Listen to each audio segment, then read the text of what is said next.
મિત્રો spectrum high school PS Patel 39 વર્ષનો મારો અનુભવ છે એનો હું ટીચિંગમાં ઉપયોગ કરું છું। મારી જુદી જુદી મેથડ જે હું સમજાવતો જાઉં છું। ગુજરાત રાજ્ય લેવલે કેઆરપી આરપી તેમજ શિક્ષણના તમામ ક્ષેત્રોમાં લેખન સહિત તમામ જગ્યાએ કામ કરેલું છે।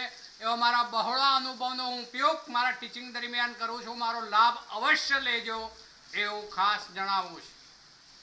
Good morning all friends.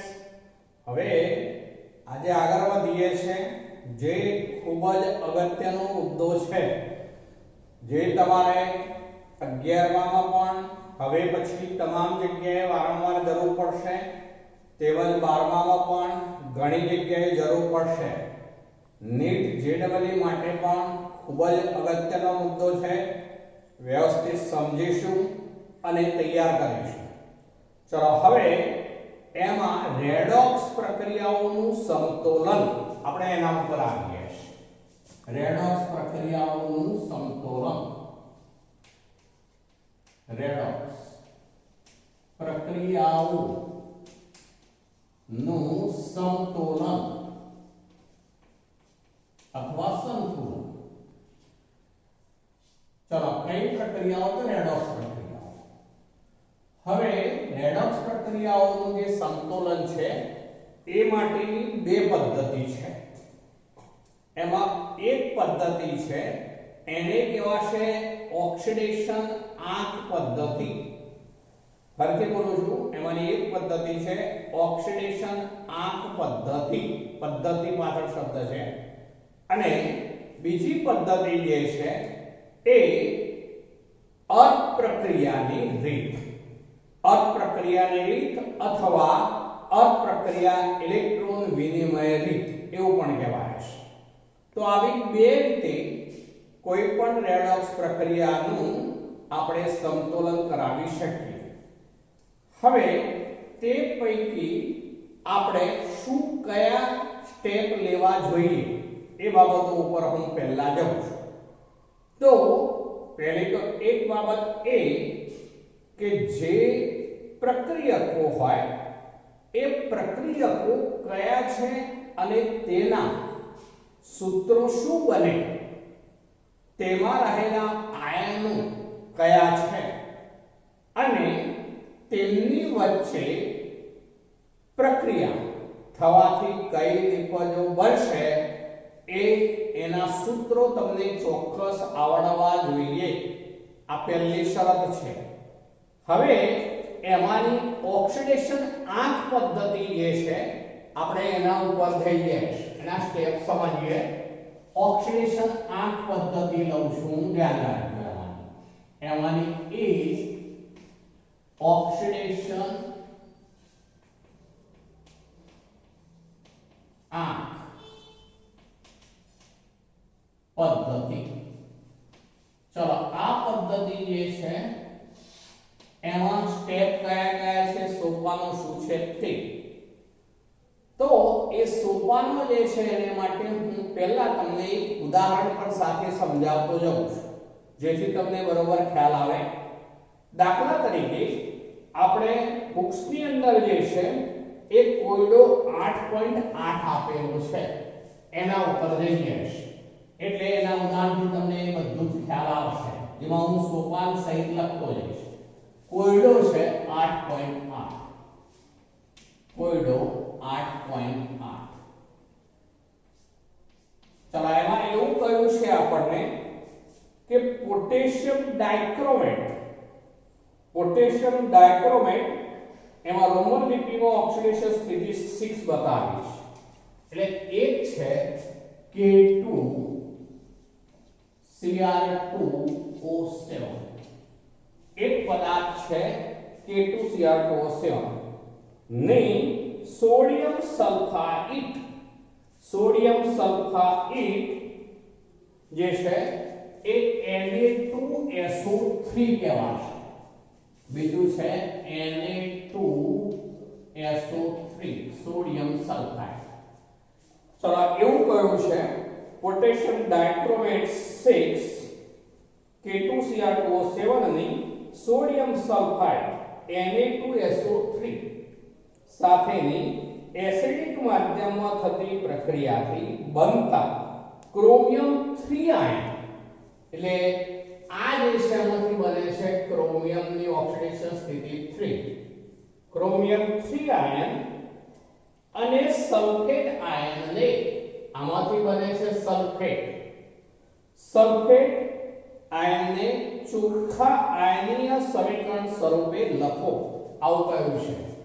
ચલો આમાંથી શું બને છે તો એમાંથી બને છે Cr3+ એવું કહ્યું આપણને આમાંથી બને છે Cr3+ જ્યારે બીજું જે છે એમાંથી બને છે સલ્ફેટ એટલે કહેવાય SO4 આ બંનેમાંથી નિપજો પેલી પેલી નિપજો કરે છે।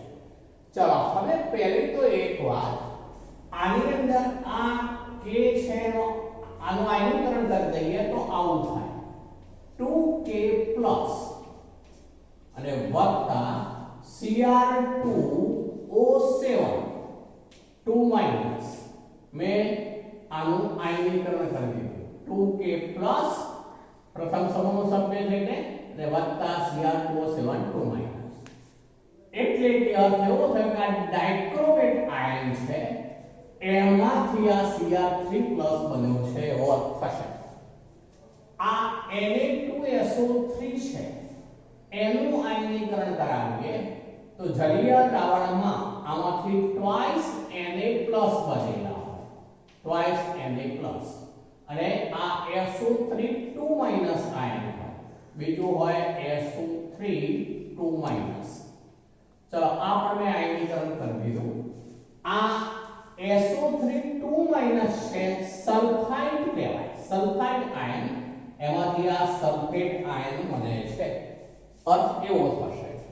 તો હવે આ K+ Na+ એ તો વાસ્તવમાં પ્રેક્ષક આયનો તરીકે છે માટે સમગ્ર પ્રક્રિયાને હું આયનો સ્વરૂપે જો લખું તો આવું થાય કે Cr2O7 2-, Cr2O7 2-। ચલો પછી વત્તા ચલો બીજું છે SO3 2-, SO3 2-। ચલો ગેસ એમાંથી બને છે Cr3+, એક બને છે Cr3+। ચલો બીજું બને છે એમાંથી SO4 2-, SO4 2-। ચલો આને માટે આ પ્રક્રિયા માટે માધ્યમ આપ્યું છે એસિડિક તો હું અહીંયા સ્પષ્ટતા કરી દઉં છું એસિડિક માધ્યમ છે। ચલો માધ્યમ બે ટાઈપના હોય મિત્રો એસિડિક માધ્યમ અને બેઝિક માધ્યમ ઇવન તટસ્થ પણ હોઈ શકે પણ આપણે જે કોર્સમાં જે પ્રક્રિયાઓ સમજવાની છે એ એસિડિક માધ્યમ અને બેઝિક માધ્યમની હોય પણ આ પ્રક્રિયા જે છે એસિડિક માધ્યમની છે। તો પહેલા તો મેં જે આપેલી પ્રક્રિયા છે એ આ બે વચ્ચે પ્રક્રિયા થાય છે એવું આપ્યું છે તેમાંથી Cr3+ ક્રોમિયમ 3 આયન બને છે અને બીજું સલ્ફેટ આયન એટલે કે SO4 2- બને છે એવું આપણને આપેલું છે એટલે એના પરથી મેં આ એક સમીકરણ બનાવી દીધું। હવે આ આયનીય સમીકરણ છે મેં આયનો લખ્યા છે બધા એટલે આયનીય સમીકરણ છે એને આપણે સંતુલિત કરવું પડશે સંતુલિત નથી અત્યારે સંતુલિત કરવું પડશે। ચલો એ સંતુલિત કરવા માટેના જે સ્ટેપ છે બધા પગથિયા કહેવાય એ સ્ટેપ વાઇઝ આગળ વધીએ તો એમાં પહેલું સોપાન છે પ્રથમ પગથિયું પહેલું સોપાન તો આપણે આ રીતે આયનો લખ્યા બાદ એમાં રહેલા પ્રત્યેક તત્વના પરમાણુ જે હોય તેમનો ઓક્સિડેશન આંક લખવામાં આવે છે। શું બોલું છું એ સમજજો પ્રત્યેક તત્વના ઓક્સિડેશન આંક જે હોય એ પ્રત્યેક પરમાણુનો જે તે પરમાણુનો ઓક્સિડેશન આંક લખવામાં આવે છે। ચલો આપણે પહેલા આનો ઓક્સિડેશન આંક શોધીએ। મેં તમને શરૂઆતથી કહ્યું હતું ઓક્સિડેશન આંક શોધવામાં તમને આવડવું જોઈએ નિયમોને વધુ છે।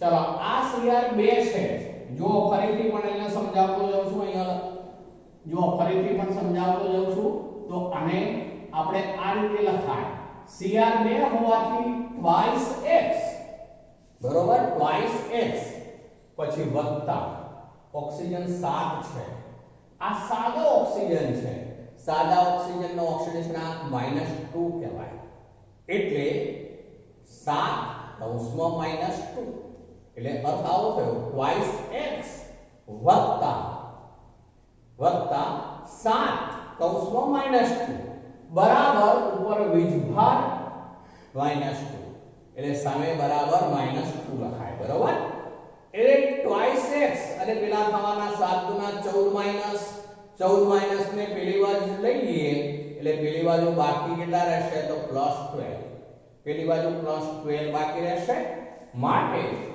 આ 1 Cr નો માટે x બરાબર +6 થાય અમે મોઢે ગણી કાઢ્યું તમને મોઢે ગણતા આવડવું જોઈએ હવે તો આ ક્રોમિયમ જે છે એનો ઓક્સિડેશન આંક જે છે એ +6 છે ચલો આપણે ઓક્સિડેશન આંક સાથે લખીએ છીએ હવે ધ્યાન રાખીશું આનો ઓક્સિડેશન આંક એ +6 કેવી રીતે +6 બન્યો તો ફરીથી બોલું છું twice x વત્તા 7 કૌંસમાં -2 બરાબર -2 તો 7 ગુણા 14 માઈનસ પેલી બાજુ જશે એટલે +12 મળે 1 Cr નો +6 થયો કહેવાશે ચલો ઓક્સિજન નોર્મલી છે માટે એ કેટલો હોય તો -2 ચલો આ સલ્ફરનો ગણી કાઢો તો જો ઓક્સિજન -2 એવા 3 છે આ x આ 3 * -2 એટલે કે 3 ગુણા 6 માઈનસ બનશે પેલી બાજુ -2 છે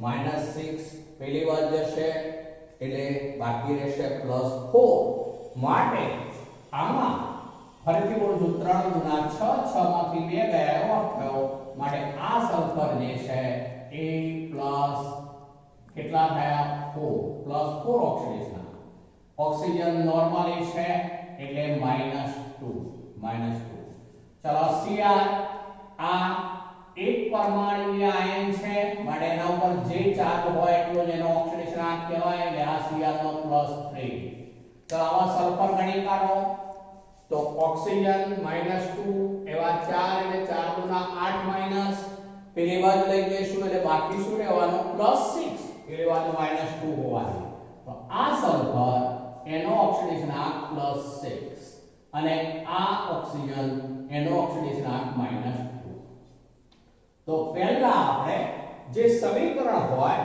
તેમાં પ્રત્યેક પરમાણુનો ઓક્સિડેશન આંક લખીશું પહેલો સ્ટેપ પ્રત્યેક પરમાણુનો ઓક્સિડેશન આંક લખીશું ચલો અત્યારે ઓક્સિડેશન આંક લખી દીધા આપણે ક્યારેક મિત્રો એવું બનશે કે ઓક્સિડેશન આંક અપૂર્ણાંક આવતો હોય બને એવું અપૂર્ણાંક આવતો હોય તો તેને પૂર્ણાંકમાં ફેરવવા યોગ્ય સંખ્યા વડે બંને બાજુ જે તે તત્વ ઓક્સિડેશન આંકમાં ફેરફાર પામતું હોય તેની સંખ્યા બંને બાજુ સમાન બનાવવાની અને તેને અનુરૂપ ઓક્સિડેશન આંક ગણવાનો ચલો અહીંયા જે છે અત્યારે દરેકના ઓક્સિડેશન આંક આપણે લખી દીધા ત્યારબાદ એના ઉપરથી કોનું ઓક્સિડેશન કયા તત્વના પરમાણુનું ઓક્સિડેશન થયેલું છે અને કોનું રિડક્શન થયેલું છે નક્કી કરવાનું ચલો હવે અહીંયા ક્રોમિયમ +6 તો અહીંયા ક્રોમિયમ જ સરખાવવાનું કેટલું છે +3 +6 માંથી +3 એટલે એનું પોતાનું શું થયું છે તો રિડક્શન જેનો પોતાનું રિડક્શન થાય બીજાનું શું કરાવે ઓક્સિડેશન માટે આ ઓક્સિડેશન કરતા છે બરોબર યાદ રાખજો આ ઓક્સિડેશન કરતા બનશે બરોબર ચલો પછી આ સલ્ફર જુઓ સલ્ફર જે છે આ +4 છે આ સલ્ફર +4 સાથે આ સલ્ફર જ સરખાવવાનું સલ્ફર +6 છે ચલો +4 +6 એટલે એનો અર્થ એવો થયો કે એ પણ ઓક્સિડેશન છે ચલો આ ઓક્સિડેશન હોવાથી આ જે છે સલ્ફાઇડ આયન એને કહેવાશે શું રિડક્શન કરતા તો આ રિડક્શન કરતા છે આ ઓક્સિડેશન કરતા છે, આ રિડક્શન કરતા છે. ક્યાં કયા શબ્દો વાપરું છું બરોબર ધ્યાન રાખજો. જેનું ઓક્સિડેશન થતું હોય તે હંમેશા બીજાનું રિડક્શન કરાવે માટે રિડક્શન કરતા બોલાય. જેનું રિડક્શન થતું હોય એ બીજાનું ઓક્સિડેશન કરાવે માટે તેને ઓક્સિડેશન કરતા કહેવાય. તો આનું +6 માંથી +3 માં રિડક્શન થયેલું હોવાથી તે ઓક્સિડેશન કરતા છે, જ્યારે આ સલ્ફર +4 માંથી +6 માં ઓક્સિડેશન થયેલું હોવાથી તે રિડક્શન કરતા છે. ક્લિયર વાત? તો આ રીતે કયો ઓક્સિડેશન કરતા છે, કયો રિડક્શન કરતા છે નક્કી કરવાનું. અહીંયા પ્રેક્ષક આયન કયા છે એ પણ જોઈ લેવાનું. અહીંયા ઓક્સિજન જુઓ તો -2, આ ઓક્સિજન -2, અહીંયા પણ ઓક્સિજન -2. તો દરેકના ઓક્સિડેશન આ રીતે છે ઓક્સિજનના એ -2 છે, બદલાતા નથી. માટે ઓક્સિજન એ પ્રેક્ષક તરીકે છે. જનરલી મોટા ભાગે શબ્દ વાપરું છું, ઓક્સિજન અને હાઇડ્રોજન પ્રેક્ષક હોય એવું બનવાનું. હોય એવું નથી કહેતો, પણ મોટા ભાગની પ્રક્રિયાઓમાં ઓક્સિજન હાઇડ્રોજન પ્રેક્ષક તરીકે આવેલા હોય છે, એવી શક્યતા વધારે હોય છે. ચલો અહીંયા એક તત્વનું ઓક્સિડેશન થયેલું છે અને બીજા તત્વના પરમાણુનું રિડક્શન થયેલું છે. અમુક વખત એવું બની શકે મિત્રો, એક કરતા વધુ ઓક્સિડેશન પણ હોઈ શકે, એક કરતા વધુ સાથે રિડક્શન પણ હોઈ શકે. પણ રેડોક્સ હોય એટલે એમાં ઓછામાં ઓછું એક તત્વનું ઓક્સિડેશન બીજા તત્વનું રિડક્શન હોવું જ જોઈએ, તો જ રેડોક્સ કહેવાય. રેડોક્સની વ્યાખ્યા એ છે કે જે પ્રક્રિયામાં ઓક્સિડેશન અને રિડક્શન બંને એક સાથે થતા હોય તો તેવી પ્રક્રિયાને રેડોક્સ પ્રક્રિયા કહે છે. એટલે એટલું ધ્યાનમાં રાખવાનું કે ઓછામાં ઓછા એક તત્વનું ઓક્સિડેશન થયેલું હોવું જોઈએ અને ઓછામાં ઓછા એક તત્વના પરમાણુનું રિડક્શન થયેલું હોવું જોઈએ. ચલો એવું બની શકે કે એક કરતા વધુ જુદા જુદા તત્વોનું ઓક્સિડેશન થતું હોય, શક્ય છે. તો એ વખતે ઓક્સિડેશન આંકમાં થતો કુલ વધારો નક્કી કરવાનો. એને બદલે એવું પણ હોઈ શકે એક કરતા વધુ તત્વોનું રિડક્શન પણ થતું હોય, તો એ વખતે રિડક્શન એટલે કે ઓક્સિડેશન આંકમાં થતો કુલ ઘટાડો એ બંનેમાં થઈને નક્કી કરવાનો. ટૂંકમાં એક ઓક્સિડેશન હોવું જોઈએ, રિડક્શન મિનિમમ હોવું જોઈએ. હવે જેમના ઓક્સિડેશન આંકમાં ફેરફાર થતો હોય તેવા પરમાણુઓની સંખ્યા, કયા બોલું છું ધ્યાન રાખજો, જેમના ઓક્સિડેશન આંકમાં ફેરફાર થતો હોય તેવા પરમાણુઓની સંખ્યા એ બંને તરફ એટલે કે પ્રક્રિયક તરફ અને નિપજ તરફ સમાન હોવી જોઈએ.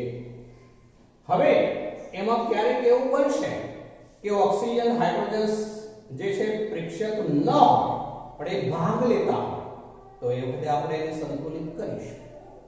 પણ ઓક્સિજન હાઇડ્રોજન સિવાયના અન્ય પ્રેક્ષક હોય તો એ વખતે પણ તેવા પરમાણુઓ આપણે આ સ્ટેપમાં સંતુલિત કરીશું. જેમ કે અહીંયા આ સમીકરણમાં આપણે ક્રોમિયમ જોવા પડશે બંને તરફ.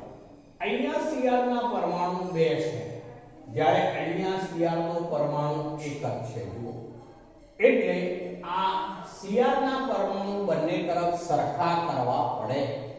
તો હવે સેકન્ડ સ્ટેપની અંદર આપણે આને 2 વડે ગુણીશું અને 2 વડે ગુણીશું. હું શેર નીચે લખું છું જેથી ફરીથી તમને ખ્યાલ આવે. તો એમાં Cr2O7 2 માઈનસ, ચલો વત્તા SO3 2 માઈનસ gives, ચલો આપણે 2 વડે ગુણવું પડશે એટલે twice Cr3 પ્લસ અને વત્તા SO4 2 માઈનસ. મેં આને 2 વડે ગુણીને ફરીથી એક સમીકરણ લખી દીધું. ચલો જ્યારે આપણે 1 Cr હોય તો તેનો ઓક્સિડેશનાંક +3 છે. જોજો બરોબર આવે +3 છે. પણ હવે એવા 2 Cr હોવાથી આ 3 ગુના 6 થઈ ગયા કેવા 2 વડે ગુણવું પડે. ચાલો અહીંયા 1 Cr નો ઓક્સિડેશનાંક +6 છે. 1 Cr નો લખું છું ધ્યાન રાખજો. પણ એવા Cr ની સંખ્યા 2 હોવાથી એને પણ ડબલ ગણવો પડે. એટલે અર્થ એવો થયો કે અહીંયા Cr નો ટોટલ ઓક્સિડેશનાંક +12 કહેવાશે 6 ગુના 12. જ્યારે અહીંયા Cr નો ટોટલ ઓક્સિડેશનાંક 3 ગુના 6 કહેવાશે. એટલે અર્થ એવો થયો કે આ +12 આ +6 એટલે આ ઘટાડો થયો છે. હું આમ નીચેની તરફ એરો લાવું છું આને માટે આ ઘટાડો છે. તો આ 6 ગુના 12 હવે હું અહીંયા ખૂણા ઉપર +12 એવું લખું છું અને આ 3 ગુના 6 ખૂણા ઉપર +6 લખું છું. એટલે મેં કુલ ઓક્સિડેશનાંક લખી લીધા. હવે +12 માંથી +6 એટલે કેટલા એકમનો ઘટાડો? તો 6 એકમનો કહેવાય. માટે અહીંયા લખવાનું આપણે આ રીતે લખીશું ઓક્સિડેશન આંકના 6 એકમનો ઘટાડો. જે ઘટાડો થતો હોય એને જનરલી આપણે નીચેની તરફ લઈએ. આ એક સિસ્ટમ બનાવી દઈએ છે. ઘટાડો હોવાથી એ પ્રક્રિયા કઈ છે? તો રિડક્શન. તો આ ઘટાડો છે માટે રિડક્શન પ્રક્રિયા છે. આ રિડક્શન છે. ચલો હવે ઓક્સિડેશન ની વાત કરીએ તો એમાં આ સલ્ફરમાંથી આ સલ્ફર, ચલો એના પરમાણુની સંખ્યા 1, આમાં પણ પરમાણુની સંખ્યા 1 જ છે. એટલે બંને તરફ સલ્ફર પરમાણુની સંખ્યા સમાન જ છે. તો એને માટે ઓક્સિડેશન વાળાને આપણે આમ ઉપર દર્શાવીશું પહેલી તો એકવાર. ચલો આ સલ્ફરનો ઓક્સિડેશનાંક ખૂણા ઉપર અહીંયા લખી દઉં છું +4. આ સલ્ફરનો ઓક્સિડેશનાંક આ ખૂણા ઉપર લખી દઉં છું +6. ચલો હવે +4 માંથી +6 એટલે કેટલા એકમનો વધારો થયો? તો 2 એકમનો. ચલો 2 એકમનો વધારો એટલે અહીંયા લખીએ છે હવે આપણે ઓક્સિડેશન આંકમાં 2 એકમનો શું થયું છે? વધારો. 2 એકમનો વધારો. ચલો 2 એકમનો વધારો છે માટે એ પ્રક્રિયા એ કઈ છે? તો ઓક્સિડેશન. ચલો તો આમાં સલ્ફરનો ઓક્સિડેશન આ +4 માંથી +6 થયો છે માટે તે ઓક્સિડેશન છે. અહીંયા મિત્રો સલ્ફર જે છે એનો પરમાણુ 1 છે. અહીંયા સલ્ફરનો પરમાણુ 1 છે. પ્રક્રિયક તરફ અને નિબંધ તરફ આપણે ઓક્સિડેશન આંકમાં ફેરફાર પામતા પરમાણુની સંખ્યા બંને તરફ સંતુલિત છે કે કેમ એ નક્કી કરવાની. સંતુલિત ન હોય તો જરૂરિયાત મુજબ જે તે પરમાણુની સંખ્યાને કે આયનની સંખ્યાને આપણે યોગ્ય સંખ્યા વડે ગુણીશું. બંને તરફ પરમાણુની સંખ્યા પહેલા સમાન કરવાની. હવે જ્યાં રીતે આપણે ગુણાકાર કરવો પડતો હોય ત્યાં કુલ ઓક્સિડેશનાંક આપણે ધ્યાનમાં લેવાનો થાય. જેમ અહીંયા આપણે વડે ગુણ્યા તો 3 ગુના 6 +6. અહીંયા પણ આ 2 Cr હોવાથી 2 વડે હવે ગુણ્યા તો +12. તો આ +12 +6 એટલે એમાં 6 એકમનો ઘટાડો છે. એ રિડક્શન છે. ઓક્સિડેશન ની અંદર અહીંયા એક જ સલ્ફર છે માટે ગુણવાની જરૂર પડતી નથી. ક્યારેક એવું બનશે કે એક સાથે 2 ઓક્સિડેશન એક રિડક્શન હોઈ શકે. એને બદલે ઊંધું પણ હોઈ શકે કે ઓક્સિડેશન 2 હોય રિડક્શન 1 હોય, એવું પણ બની શકે. તો આપણે કુલ ઓક્સિડેશન આંકમાં વધારો અથવા ઘટાડો જે છે એ નક્કી કરવાનો. હવે જે ઓક્સિડેશન આંકમાં કુલ ઘટાડો અને વધારો જે છે એ અહીંયા 6 એકમ છે, અહીંયા 2 એકમ છે. એટલે કે સમાન હોવા જોઈએ પણ સમાન નથી. સમાન હોવા જોઈએ પણ સમાન નથી. તો તે વધારો અને ઘટાડો બંને સમાન બનાવવા માટે આપણે કઈ પ્રક્રિયાને કેટલા વડે ગુણીશું એ તમને ખ્યાલ આવવો જોઈએ. જેમ કે અહીંયા 6 એકમ છે, અહીંયા 2 એકમ છે, આને આપણે 6 બનાવી દેવા છે. તો આ પ્રક્રિયા જે છે એટલે ઓક્સિડેશન પ્રક્રિયા છે એને આપણે કેટલા વડે ગુણવા પડશે? તો 3 વડે. તો હું અહીંયા એવું લખું છું, જે ઓક્સિડેશન છે તેને 3 વડે ગુણતા. આ ઓક્સિડેશન છે એને 3 વડે ગુણતા. ઓક્સિડેશન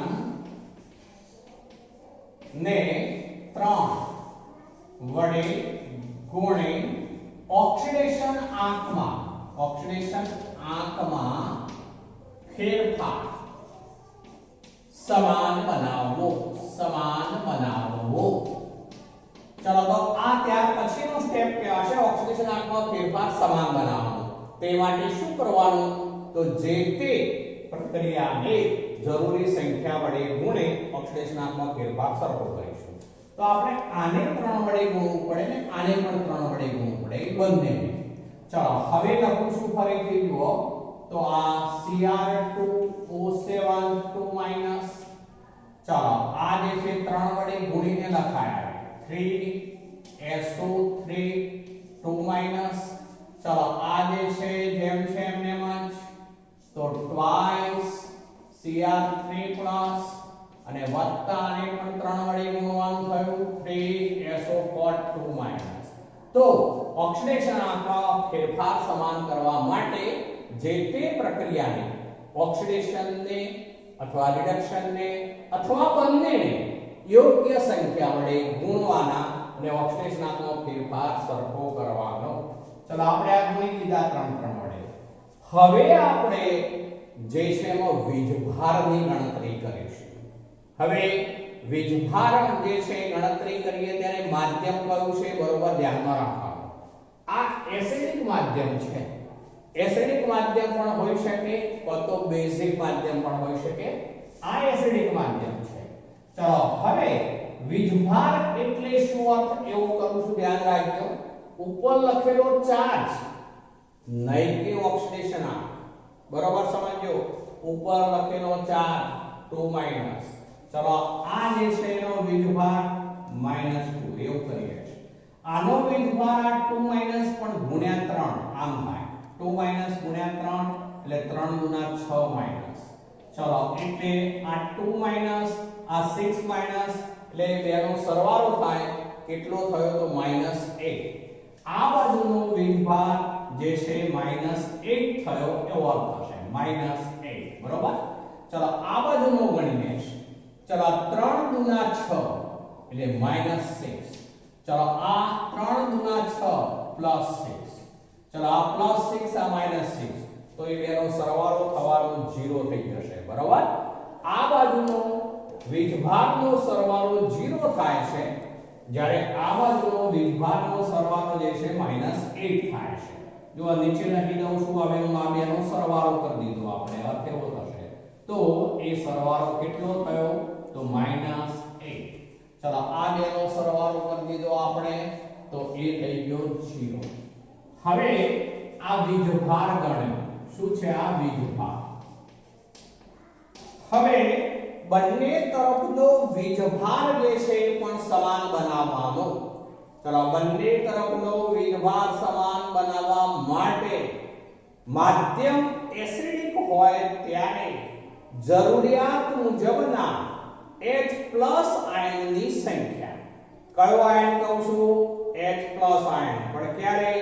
માધ્યમ એસિડિક હોય ત્યારે. માધ્યમ એસિડિક હોય ત્યારે કારણ કે એસિડ શું આપે તો H+.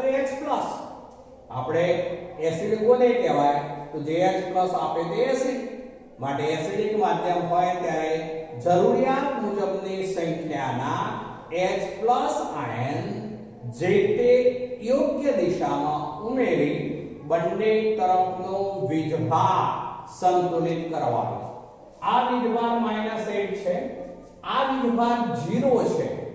ચલો હવે H+ પહેલા તો કઈ દિશામાં મૂકીશું? માધ્યમ એસિડિક એટલે H+ મૂકીશું. હવે કઈ દિશામાં મૂકીશું સમજો. આ બાજુ આપણે H+ મૂકવા પડે. આ બાજુ H+ મૂકીએ તો એનો વીજભાર 0 થવો જોઈએ. શું થવો જોઈએ? 0. જે આ હોય આ તરફનો વીજભાર જેટલો હોય, અહીંયા 0 છે પણ જેટલો હોય આ તરફનો જે વીજભાર હોય એટલો જ વીજભાર આ બાજુનો થવો જોઈએ. ક્યારે? H+ મૂક્યા પછી. તો આ 0 હોવાથી આને 0 કરવો છે મારે, તો H+ કેટલા મૂકવા પડે? તો 8H+ આપણે મૂકવા પડશે. તો વીજભાર સંતુલિત કરતા એમ કહીશું. હવે વીજભાર સંતુલિત કરતા, ચલો વીજભાર સંતુલિત કરીએ એટલે આવું થઈ ગયું. Cr2O7 2- વત્તા 3SO3 2- વત્તા 8H+ ગેસ twice Cr3+ વત્તા 3SO4 2-. આપણે આ બાજુ ઉમેર્યા. હવે ગણી જુઓ વીજભાર. જો દિશા બદલાઈ ગઈ હોય તો તરત ગણતરી કરો એટલે ખ્યાલ આવી જાય. તમે ભૂલથી કદાચ H+ આ બાજુ મૂકી દીધા નિપજ બાજુ તો તરત જ ખબર પડી જાય. બંને તરફનો ચાર્જ બેલેન્સ નહીં થાય. પછી આ જુઓ અત્યારે આ 3 ગુના 6 માઈનસ અને 2 માઈનસ એટલે 8 પ્લસ કહેવાય. 8 એટલે 0 થઈ ગયું. આ 3 ગુના 6 પ્લસ આ 3 ગુના 6 માઈનસ એટલે એ પણ 0 થઈ ગયું. ચલો હવે વીજભાર સંતુલિત થઈ ગયો. હવે પછીના સ્ટેપમાં આપણે ઓક્સિજન અને હાઇડ્રોજન પરમાણુ સંતુલિત કરવાના. એને માટે ગમે તે એક કાં તો ઓક્સિજન પરમાણુ કાં તો હાઇડ્રોજન પરમાણુને ગણવાના. અહીંયા સાથે બીજી એક બાબત સમજાઈ દઉં છું. અહીંયા એસિડિક માધ્યમ હતું માટે એસિડ H+ આપે એટલે આપણે આ H+ અહીંયા મૂક્યા. ચલો એને બદલે જો માધ્યમ બેઝિક હોય, કયું કહું છું? બેઝિક. તો બેઝ શું આપે? તો H-. દાખલા તરીકે NaOH તો Na+OH-. KOH K+OH-. બેઝ હંમેશા OH- આપે. એસિડ શું આપે? H+. એટલે બેઝિક માધ્યમ હોય તો OH- મૂકવા પડે. પણ હવે OH ઉપર માઈનસ ચાર્જ હોય એટલે આ જ પ્રક્રિયામાં જો માનો કે બેઝિક માધ્યમ હોય તો હું આ બાજુ OH- ન મૂકી શકું. કારણ કે આ બાજુ જો હું OH- મૂકવા જાઉં તો માઈનસ માઈનસ વધતું જાય. એટલે મારે એ વખતે આ બાજુ એક OH- મૂકવા પડે. આ બાજુ મૂકવા પડે. ક્યારે પણ માધ્યમ બેઝિક હોય તો મારે આ તરફ OH- મૂકવા પડે જેથી પછી એ -8 બને. આ -8 તો એ બાજુ પછી -8 થઈ જાય. પણ માધ્યમ બેઝિક હોય ત્યારે. એટલે એનો અર્થ એવો થયો કે માધ્યમ એસિડિક છે કે બેઝિક છે આપણને પૂરો ખ્યાલ હોવો જોઈએ. અહીંયા એસિડિક માધ્યમ હતું માટે H+ નો આપણે ઉપયોગ કર્યો છે. એટલે એસિડિક માધ્યમ હોય તો H+, બેઝિક માધ્યમ હોય તો OH- જે તે તરફ ડાબી કે જમણી એ દિશા જે છે નક્કી કરવાનો આપણે ગણતરી કરીને પણ જે તે તરફ મૂકી બંને તરફનો વીજભાર સંતુલિત કરવાનો. ચલો હવે આ લઈએ છે આપણે જે પ્રેક્ષક પરમાણુ તરીકે હોય એવા પરમાણુ ઓક્સિજન હાઇડ્રોજન એને આપણે સંતુલિત કરવાના. ચલો પ્રેક્ષક પરમાણુ સંતુલિત કરતા. ચલો આપણે સ્ટેપ ઉપર આવીએ. ઓક્સિજન ગણીએ છે. જુઓ 3 તારી 9 9 અને આ 7 9 7 16. ચલો આ બાજુ છે 4 તારી 12. આ બાજુ 12 છે. આ બાજુ કેટલા છે? 16. એટલે આ બાજુ કેટલા ખૂટ્યા? તો 4. જેટલા ઓક્સિજન ખૂટતા હોય તેટલી જ સંખ્યાના H2O મુકાય. શું મુકાય? પણ H2O. જેટલા ઓક્સિજન ખૂટતા હોય તેટલી જ સંખ્યાના H2O જે તે તરફ મૂકવાના. તો હવે આવું થાય Cr2O7 2- વત્તા 3SO3 2- વત્તા 8H+ ગેસ. ચલો એમાંથી twice Cr3 plus વત્તા 3SO2 minus અને વત્તા શું થશે 4H2O. ચલો એ મૂકવાથી હાઇડ્રોજન બેલેન્સ થઈ જાય. જો હવે હાઇડ્રોજન આ બાજુ 8 હાઇડ્રોજન 8 તો અહીંયા હાઇડ્રોજન જે છે પરમાણુ ચાપના ઓક્સિજન પર બેલેન્સ હાઇડ્રોજન પર બેલેન્સ. આપણે અહીંયા ઓક્સિજનની ગણતરી કરીને એવું નક્કી કરેલું કે પેલી બાજુ આપણે 4H2O મૂકીશું. તમે હાઇડ્રોજન પણ ગણી શકો. જો આ નથી માનો હાઇડ્રોજન ગણીએ તો આ બાજુ જે છે 8 થશે. આ બાજુ હાઇડ્રોજન બિલકુલ નથી. 8 હાઇડ્રોજન એટલે કેટલા H2O મૂકવા પડે તો 4H2O. તો 8 હાઇડ્રોજન થઈ ગયા. પછી ઓક્સિજન ગણો એટલે ગમે તે એકની ગણતરી કરવાની. જનરલી ઓક્સિજન ગણીએ તો વધારે સારું. ઓક્સિજન બંને તરફ બેલેન્સ કરતા હાઇડ્રોજન પણ બેલેન્સ થઈ ગયા છે. હવે આ રેડોક્સ પ્રક્રિયા જે છે એ સમતોલન ધરાવે છે કે કેમ એ નક્કી કરવું છે. તો એને માટે તાળો મેળવીએ છે. જો તાળો મેળવીએ તો એમાં દરેક તત્વના પરમાણુ ડાબી તેમજ જમણી તરફ બંને તરફ નક્કી કરવાના. ડાબી તરફ અને જમણી તરફ બંને તરફ. ડાબી તરફ અને જમણી તરફ બંને તરફ આપણે નક્કી કરીશું. તો ડાબી તરફ નીચે લઉં છું જમણી તરફ. ચલો પહેલા આપણે Cr પરમાણુ લઈએ છીએ. ડાબી તરફ Cr પરમાણુ 2 તો જમણી તરફ Cr પરમાણુ 2 પરમાણુ બહુ ધ્યાન રાખજો. ચલો પછી બીજું તત્વ લઈએ છે સલ્ફર. તો આ સલ્ફર. ચલો અહીંયા સલ્ફર 3 છે. જુઓ 3 તો જમણી તરફ સલ્ફર 3. ચલો પછી લઈએ છે ઓક્સિજન. ચલો ઓક્સિજન અહીંયા 7 અને 3 તારી 9 9 7 16. ચલો 16 છે. પેલી તરફ ગણો તો 4 તારી 12 12 ને 4 16 છે. ચલો પછી ગણવાનો હાઇડ્રોજન. ચલો હાઇડ્રોજન પરમાણુની સંખ્યા તો આ 8. ચલો હાઇડ્રોજન પરમાણુની સંખ્યા 8 બંને તરફ 8 8 સમાન હોવી જોઈએ. ચલો છેલ્લે ગણવાનો ટોટલ વીજભાર. આખો વીજભાર જુઓ આ 2 માઈનસ આ 3 ગુણા 6 માઈનસ એટલે 6 માઈનસ અને 2 માઈનસ એટલે 8 માઈનસ 8 પ્લસ એટલે વીજભાર 0. વીજભાર 0 જ હોવો જોઈએ એવું જરૂરી નથી પણ બંને તરફ વીજભાર સરખો થવો જોઈએ. ચલો આમાં વીજભાર ગણીએ તો 3 ગુણા 6 એટલે +6 આ 3 ગુણા 6 તો -6 આના ઉપર કોઈ ચાર્જ નથી એટલે 0 એટલે આ +6 -6 તો જમણી તરફનો પણ 0. તો આ રીતે બંને તરફ ડાબી તેમજ જમણી તરફ પ્રક્રિયક તેમજ દીપક તરફ જે તે તત્વના પરમાણુઓની સંખ્યા સમાન થવી જોઈએ. એ ઉપરાંત બંને તરફના વીજભાર પણ સરખા થવા જોઈએ. 0 જેવું નહીં, સરખા થવા જોઈએ. અહીંયા 0 થાય છે, સરખા છે. ચલો તો આ એક રેડોક્સ પ્રક્રિયાનું સંતુલન કરાવ્યું કહેવાશે મિત્રો.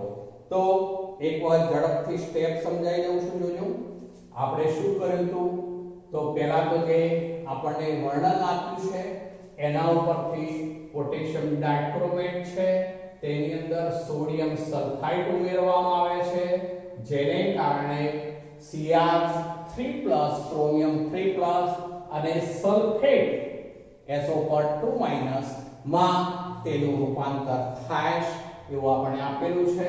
તો આના ઉપરથી મેં આયનીકરણ કરી દીધું. આ 2K+ Cr2O7 આનું આયનીકરણ કરી દીધું 2Na+ અને SO3 2-. ચલો હવે આ બંને જે છે પ્રેક્ષક છે એટલે એને શરૂઆતથી દૂર કરી દીધા છે. આપણે આ બંને ઋણ આયનો જે છે એ આપણા પ્રક્રિયક બન્યા Cr2O7 2- અને SO3 2-.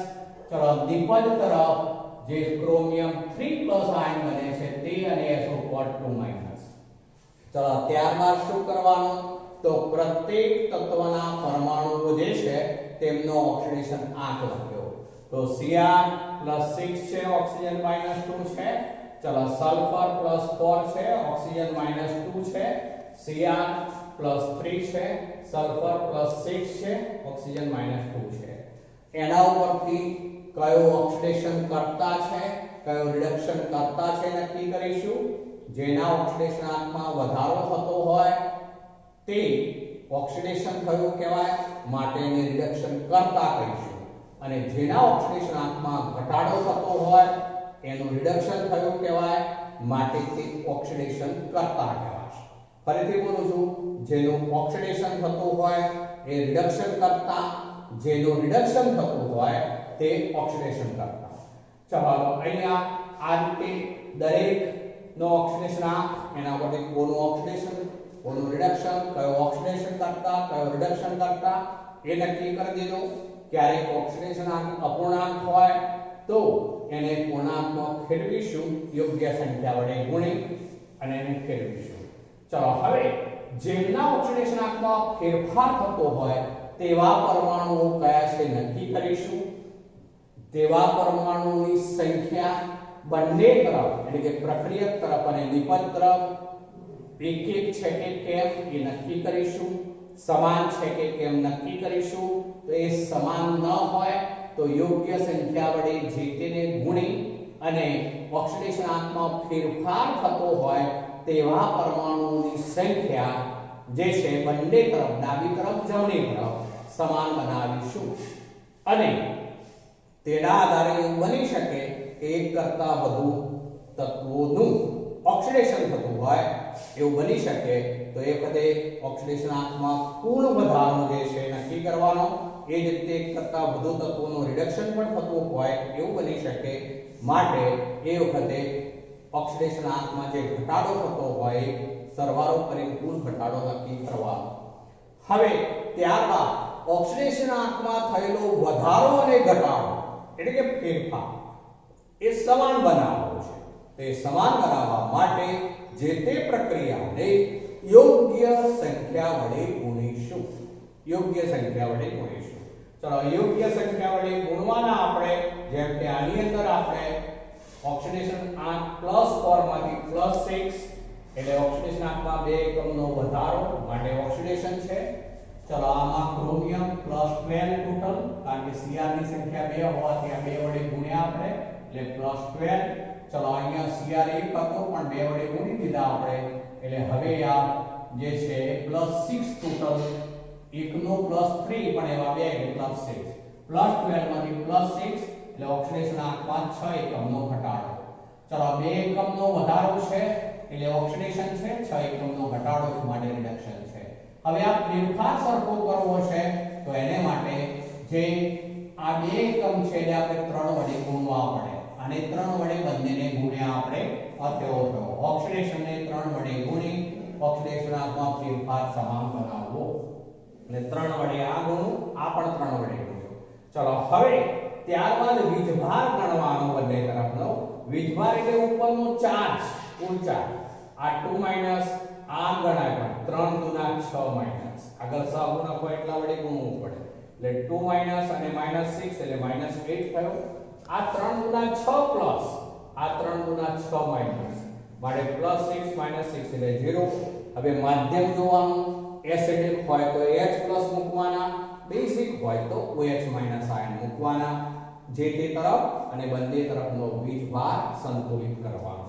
ચલો અહીંયા આપણે આ -8 અને આ 0 હોવાથી એસિડિક માધ્યમ છે, માટે આ બાજુ એક H+ મૂક્યા, જેથી આ તરફ પણ 0 ચાર્જ થઈ ગયો, આ તરફ પણ 0 ચાર્જ છે.